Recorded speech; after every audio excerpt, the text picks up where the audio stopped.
Orang ingat dapur cuma tempat masak. Sampai aku letak satu meja ni, terus dapur jadi tempat makan, tempat borak, tempat orang melepak. Setiap dapur moden sebenarnya perlukan satu ruang yang bukan sekadar untuk memasak, tapi juga untuk hidup. Tempat orang berhenti sekejap, letak makanan, duduk berbual, minum kopi dan berkongsi rutin harian.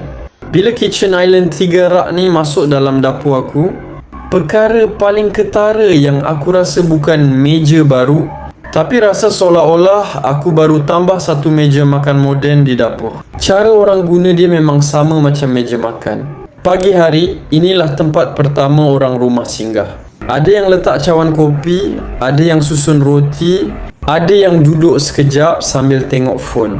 Walaupun ni asalnya Kitchen Island, realitinya fungsi dia terus berubah jadi meja makan dapur versi moden.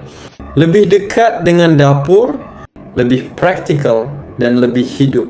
Permukaan atas dia luas, kemas dan tinggi yang sesuai. Sama macam meja makan moden, ia jadi pusat aktiviti. Dari sediakan sarapan, susun lauk tengah hari, sampai hidang makan malam ringkas, semua berlaku di satu tempat. Bezanya, meja ni berada betul-betul dalam zon dapur. Jadi pergerakan lebih pendek, kerja lebih cepat dan suasana lebih santai. Tak perlu ulang-alik dari dapur ke meja jauh.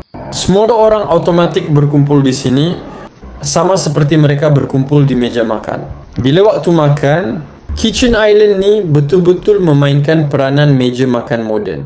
Letak stul, hidangan disusun atas permukaan kayu yang nampak premium dan orang duduk berhadapan sambil makan, borak, ketawa. Vibe dia sangat sama, cuma lebih fleksibel. Lepas makan, pinggan terus boleh susun di rak bawah. Barang dapur, rempah, botol minuman, semuanya dekat. Dari sudut visual pula, rekaan dua tona dia memang menyerupai gaya meja makan moden. Minimal, kemas dan neutral. Bila Kitchen Island ni ada di tengah dapur, dapur terus nampak macam ada dining spot sendiri. Walaupun tak tambah keluasan rumah, rasa ruang tu berubah. Dapur bukan lagi sekadar tempat masak.